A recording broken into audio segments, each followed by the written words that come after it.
জামাত ইসলাম জান্নাতের টিকিট বিক্রি করে, হ্যাঁ, এই ধরনের কথা কিন্তু বর্তমান সময়ে শুনতেছি। তো এই বিষয়ে আসলে আমি বেশ কিছু কথা বলতে চাই। আসসালামু আলাইকুম দর্শক শ্রোতা, আশা করি আপনারা প্রত্যেকেই ভালো আছেন। তো আজকের ভিডিওটির টপিক তো আপনারা অলরেডি জেনে গেছেন। তো দেখেন দর্শক শ্রোতা, অনেকেই প্রোপাগান্ডা ছড়ায় যে জামাত ইসলাম জান্নাতের টিকিট বিক্রি করে। তো আসলে এই কথাটা কিন্তু ছোট হলেও অনেক ধরনের বড় একটা কথা, ঠিক আছে? এটা কিন্তু বলা উচিত না। জান্নাতের টিকিট বিক্রি করার ক্ষমতা এই পৃথিবীর কারো নেই, ঠিক আছে? তবে হ্যাঁ, জামাতে ইসলাম জান্নাতের কথা বলে, ইসলামের কথা বলে। আপনার জামাতে ইসলামের মধ্যে যোগ দিলে জান্নাত যাওয়ার যে পথটা, সেই পথটা আপনি দেখতে পারবেন বা সেই রাস্তায় আপনি উঠতে পারবেন। কেননা জামায়াতে ইসলাম বা শিবির তারা কিন্তু কোনো প্রকার আজে বাজে কথা বলে না, তারা কিন্তু ইসলামের কথা বলে। তারা কোরআন হাদিসের কথা বলে।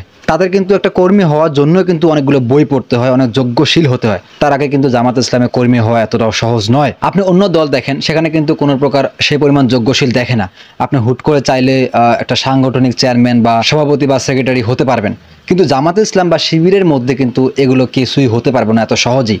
এখানে হতে হলে আপনাকে টানা 40 দিন জামাতের সাথে নামাজ আদায় করতে হবে এবং একদিনও কিন্তু মিস হওয়া যাবে না, এবং অনেকগুলো বই পড়তে হয়। এবং আমি জানতে পারছি যে সেখানে নাকি 59টার মতো বা 60টার মতো বই নাকি পড়তে হয়। তো বইগুলো পড়ার পরে কিন্তু তাদের একটা পরীক্ষা হয়, ভাইবা হয়। এরপর কিন্তু তারা একটা পদে বা তারা যোগ্যশীল কর্মী হিসেবে কিন্তু তারা খেতাব পায়, তার আগে নয়। তো দেখেন দর্শক, যারা আপনারা জামাত ইসলাম বা শিবিরকে নিয়ে উল্টাপাল্টা মন্তব্য করেন, শিবির রক কাটে বা শিবির এই করে সেই করে, জামাত ইসলাম জান্নাতের টিকিট বিক্রি করে, জামাত ইসলাম আজে বাজে, জামাত ইসলাম ধর্ম ব্যবসায়ী, এই ধরনের কথা যারা বলেন ভাই, তারা আসলে কোন মস্তিষ্ক নিয়ে এই ধরনের কথাগুলো বলেন ভাই আমার জানা নেই। কেননা জামাত ইসলাম সম্পর্কে মনে হয় আপনাদের এখনো অনেকটাই অজানা।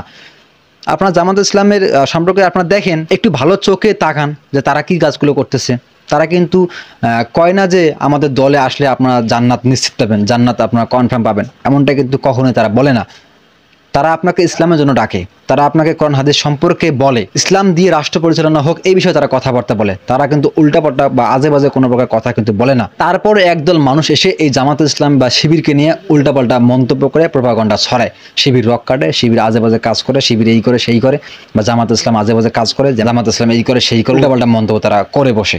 কিন্তু আসলে এই ধরনের কথাগুলো বলা আসলে কতটুকু যৌক্তিক আমার জানা নেই। কেননা জামাতে ইসলাম সবসময় চায় যে রাষ্ট্রকে ইসলামিক রাষ্ট্র হিসেবে পরিচালনা করতে, রাষ্ট্রকে ইসলামের আওতায় চলতে, কোনো প্রকার দুর্নীতি, কোনো প্রকার উল্টাপাল্টা কাজ যেন দেশের কেউ করতে না পারে, এ ধরনের তারা কথা বলে বা এমনটাই তারা করতে চায়। তো যাই হোক দর্শক শ্রোতা, আমি দলের পক্ষ হিসেবে বলতেছি না, আমি আসলে নিরপেক্ষ নিয়ে কিন্তু বলার চেষ্টা করতেছি, ঠিক আছে?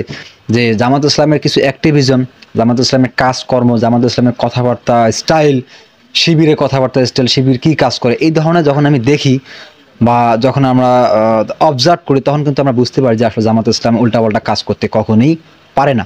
তারপরে মানুষ কিন্তু তাদের নিয়ে উল্টাপাল্টা মন্তব্য করে। তবে হ্যাঁ, দেখেন, আপনি যতই ভালো মানুষ হন না কেন, আপনি যতই ইসলামের কথা বলেন না কেন, আপনি যতই কোরআন হাদিস সম্পর্কে কথা বলেন না কেন, আপনার বিপক্ষে বা আপনার শত্রু কিন্তু অবশ্যই আছে। আপনার শত্রু থাকবে, আপনাকে নিয়ে পিছনে কথা হবে, সমালোচনা হবে, এটাই স্বাভাবিক। ঠিক আপনারা খেয়াল করবেন যে বিশ্বনবী সাল্লাল্লাহু আলাইহি সাল্লাম কিন্তু একজন অসাধারণ ব্যক্তিত্ব, অসাধারণ মানুষ ছিলেন, মহানবী ছিলেন। সেই নবী সম্পর্কে কিন্তু অনেক ধরনের কাফেররা কিন্তু মন্তব্য করেছে। তো সেই যুগেও ফিরআউন নমরুদরা ছিল যারা ইসলামকে বাধা দিয়েছিল। এই যুগেও কিন্তু ফিরআউন নমরুদরা আছে যারা কিন্তু ইসলামকে ইসলামের রাষ্ট্র হিসেবে চায় না, বা ইসলাম সম্পর্কে কথা বলতে চায় না, বা ইসলাম সম্পর্কে আলোচনা হোক এটা তারা চায় না। কিন্তু বর্তমান সময়ে ফিরআউন নমরুদরা নাই, কিন্তু ফিরআউন নমরুদ ফেসধারী মানুষ আছে। তো আমি তাদের উদ্দেশ্যে কথাগুলো বলতেছি। তো তারা কিন্তু সবসময় জামাত ইসলামকে বা ইসলামিক রাষ্ট্র বা ইসলামিক দলগুলোকে নিয়ে কিন্তু তারা উল্টাপাল্টা মন্তব্য করে। তো আমার টপিকটা ছিল যে জামাত ইসলাম নাকি জান্নাতের টিকিট বিক্রি করে। এই কথাটা শোনার পর সত্যি আমার অনেকটাই খারাপ লেগেছে যে একটা ইসলামিক দল সম্পর্কে, যারা ইসলামের কথা বলে, যারা কোরআনের কথা বলে, তাদের সম্পর্কে কেন এই ধরনের মন্তব্যগুলো মানুষ করে। তো যাই হোক দর্শক শ্রোতা, অনেকগুলো কথা বললাম।